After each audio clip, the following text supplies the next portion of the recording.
Hello friends, नवोदयंस academy में आपका स्वागत है। आज मैं आपके लेकर आया हूँ खिलजी वंश से संबंधित महत्वपूर्ण प्रश्नोत्तर।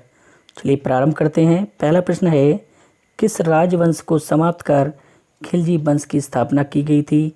तो गुलाम वंश को समाप्त कर खिलजी वंश की स्थापना की गई थी। अगला प्रश्न है, खिलजी वंश की स्थापना कब हुई थी? तो 13 जून 1290 में हुई थी। और की किसने थी? जलालुद्दीन फिरोज खिलजी ने खिलजी वंश की स्थापना की थी।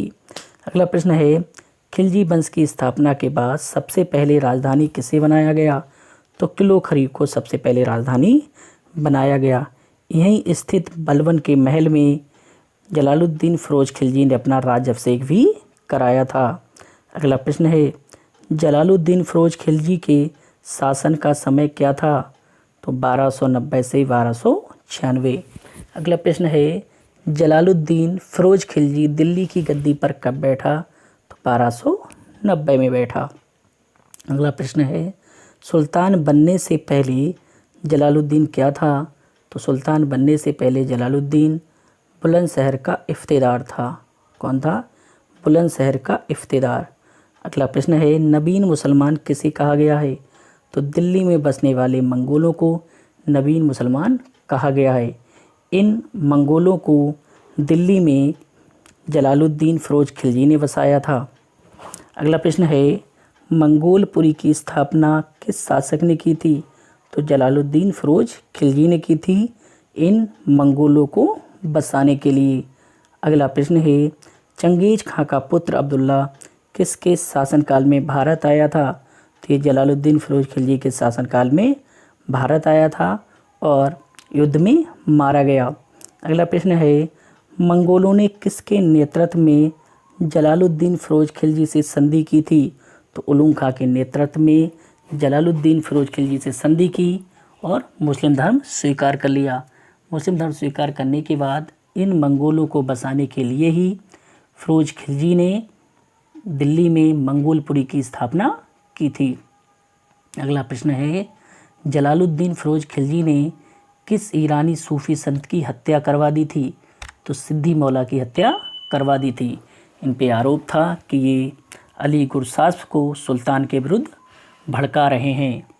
ये सिद्दी मौला की हत्या ही जलालुद्दीन फिरोज खिलजी के काल में एक क्रूर घटना है, अन्यथा इसे क्या है, शांत प्रिय शासक माना गया है। अगला प्रश्न है, मैं एक बूढ़ा मुसलमान हूँ, मैं मुसलमानों का रक्त बहाना नहीं चाहता। ये कथन किसका है? तो ये कथन है जलालुद्दीन फिरोज खिलजी का। अगला प्रश्न है, दक्षिण भारत का अभियान किसके काल में प्रारंभ हुआ था? तो दक्षिण भारत का अभियान जलालुद्दीन फिरोज खिलजी के काल में प्रारंभ हुआ था और इसे प्रारंभ किया था अलाउद्दीन खिलजी ने, जो कि फिरोज खिलजी का क्या था, भतीजा था। अगला प्रश्न है, जलालुद्दीन फिरोज खिलजी के पुत्रों का क्या नाम था? तो जलालुद्दीन फिरोज खिलजी के पुत्रों का नाम अरकली खां और इब्राहिम था। इन दोनों की बाद में अलाउद्दीन खिलजी ने हत्या करवा दी थी। अगला प्रश्न है, किसने जलालुद्दीन फिरोज खिलजी की हत्या कर दिल्ली की गद्दी हासिल की थी? तो उसके भतीजे अलाउद्दीन खिलजी ने 1296 में इसकी हत्या कर गद्दी हासिल की थी। अलाउद्दीन फिरोज खिलजी ने जलालुद्दीन फिरोज खिलजी को कड़ा मानिक पर बुलाकर अपने दो नौकरों सलीम और इख्तियारुद्दीन छूत से हत्या करवा दी थी। अगला प्रश्न है, अलाउद्दीन खिलजी कौन था? अलाउद्दीन खिलजी जलालुद्दीन फिरोज खिलजी का भतीजा या दामाद था। पहले भतीजा था, बाद में इसने इसकी बेटी से शादी कर ली और दामाद बन गया। अगला प्रश्न है, अलाउद्दीन फिरोज खिलजी ने कौन सी उपाधियां धारण की थीं? तो अलाउद्दीन खिलजी ने सिकंदर सानी, द्वितीय सिकंदर, यामीन उल खलीफा तथा नासिर ए अमीर उल मोमिन की उपाधियां धारण की थी। तो इसे द्वितीय सिकंदर कहा जाता है या सिकंदर शानी कहा जाता है, क्योंकि ये सिकंदर की तरह ही क्या है, विश्व विजय का सपना देखता था। अगला प्रश्न है, अलाउद्दीन खिलजी के शासनकाल का समय क्या था? तो 1296 से 1316। अगला प्रश्न है, जलालुद्दीन खिलजी के समय में अलाउद्दीन क्या था? तो जलालुद्दीन खिलजी के समय में अलाउद्दीन कड़ा मानिकपुर का सूबेदार था। अगला प्रश्न है, अलाउद्दीन ने देवगिरी पर आक्रमण कब किया था? तो अलाउद्दीन खिलजी ने देवगिरी पर 1296 में आक्रमण किया था। अगला प्रश्न है देवगिरी का शासक कौन था? देवगिरी का शासक रामचंद्र देव था। अगला प्रश्न है सिकंदर सानी की उपाधि किसने ग्रहण की थी? सिकंदर सानी की उपाधि अलाउद्दीन खिलजी ने ग्रहण की थी। अगला प्रश्न है अलाउद्दीन के समय में किसने दिल्ली में विद्रोह किया था? तो अलाउद्दीन के समय में हाजियों ने दिल्ली में विद्रोह किया था। अगला प्रश्न है हाजियों के विद्रोह को किसने खत्म किया था?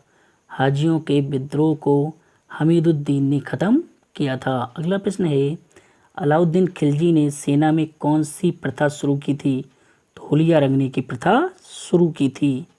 अगला प्रश्न है खिलजी वंश में घोड़ों को दागने की पद्धति किसने शुरू की? तो अलाउद्दीन खिलजी ने।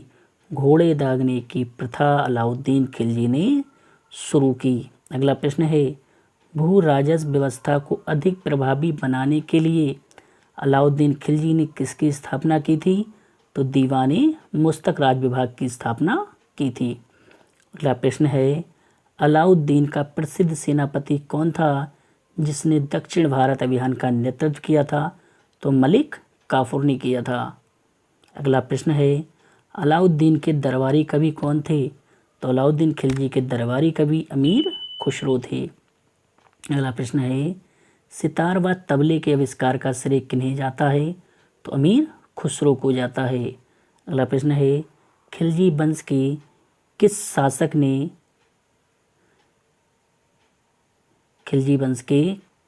शासक ने सबसे लंबे समय तक शासन किया? तो अलाउद्दीन खिलजी ने सबसे लंबे समय तक शासन किया। अगला प्रश्न है खिलजी वंश के शासकों द्वारा किस प्रणाली को दृढ़ता से लागू किया गया था? तो मूल नियंत्रण प्रणाली, और इसे प्रारंभ किया था अलाउद्दीन खिलजी ने। अगला प्रश्न है खिलजी वंश के किस शासक ने सैनिकों को नगद वेतन देना प्रारंभ किया था?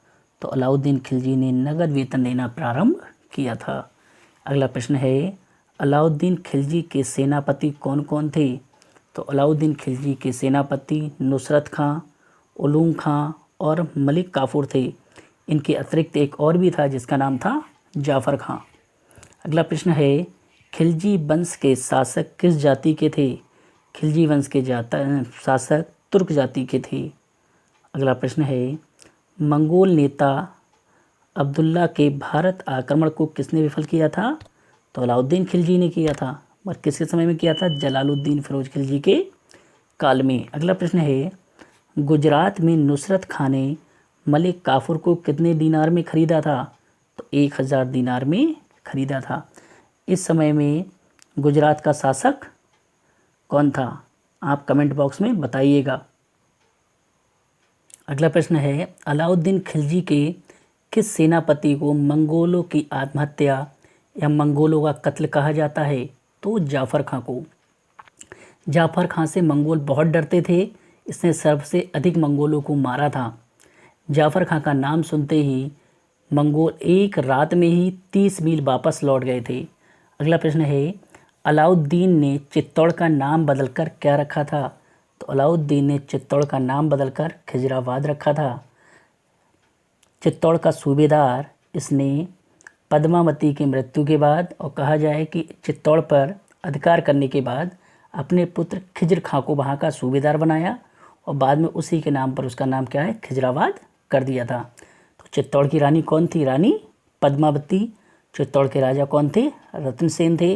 अब मैंने आपसे पूछा था कि गुजरात का शासक इस समय में कौन था, तो आप कमेंट में आपने बताया या नहीं बताया। फिलहाल मैं आपको बता दे रहा हूँ कि गुजरात का शासक उस समय कर्ण बघेल था।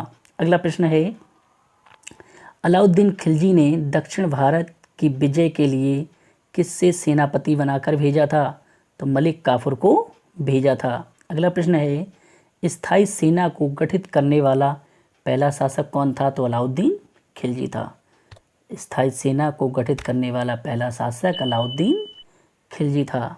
अगला प्रश्न है खिलजी वंश के किस शासक ने सबसे अधिक लंबे समय तक शासन किया? तो किसने किया? अलाउद्दीन खिलजी ने।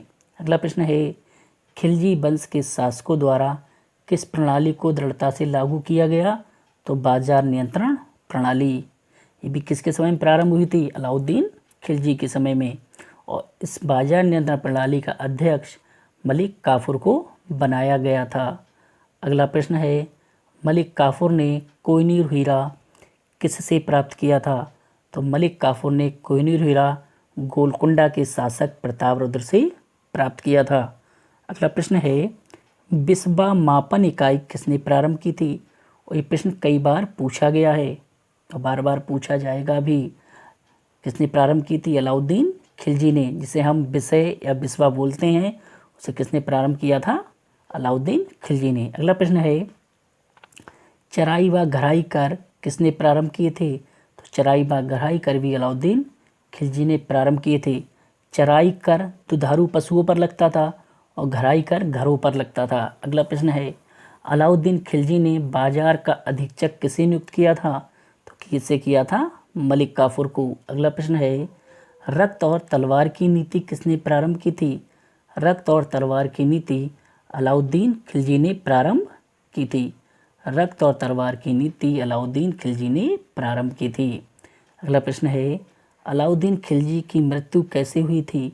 अलाउद्दीन खिलजी की मृत्यु जलोदर नामक बीमारी से 1316 में हुई थी। अगला प्रश्न है अलाउद्दीन खिलजी के निर्माण कार्य क्या हैं? तो अलाउद्दीन खिलजी ने एक अलाई दरवाज़ा बनाया, वृत्ताकार अलाई किला बनवाया था, सीरी का किला बनवाया, 1000 खंबा महल, जमात खाना मस्जिद तथा हौज खास का निर्माण अलाउद्दीन खिलजी ने करवाया था। अगला प्रश्न है अलाउद्दीन खिलजी की मृत्यु के बाद दिल्ली का सुल्तान कौन बना? तो कुतुबुद्दीन मुबारक शाह खिलजी बना। अगला प्रश्न है खिलजी वंश के किस शासक के व्यक्तित्व में चारित्रिक दुर्बलता थी? तो कुतुबुद्दीन मुबारक शाह खिलजी के व्यक्तित्व में चारित्रिक दुर्बलता थी। अगला प्रश्न है खिलजी वंश के किस शासक ने खलीफा की उपाधि ग्रहण की थी? तो कुतुबुद्दीन मुबारक शाह खिलजी ने। इसे गुलाम वंश का खिलजी वंश का पागल बादशाह भी कहा जाता है। अगला प्रश्न है खिलजी वंश का अंतिम शासक कौन था? खिलजी वंश का अंतिम शासक खुसरो खां था। अगला प्रश्न है खिलजी वंश का अंत किस वर्ष हुआ? खिलजी वंश का अंत 1320 ईस्वी में हुआ। अगला प्रश्न है खिलजी वंश को समाप्त कर किस वंश ने दिल्ली पर शासन किया था? तो तुगलक वंश ने दिल्ली पर शासन किया था। अगर वीडियो पसंद आई हो तो लाइक और शेयर करें। धन्यवाद।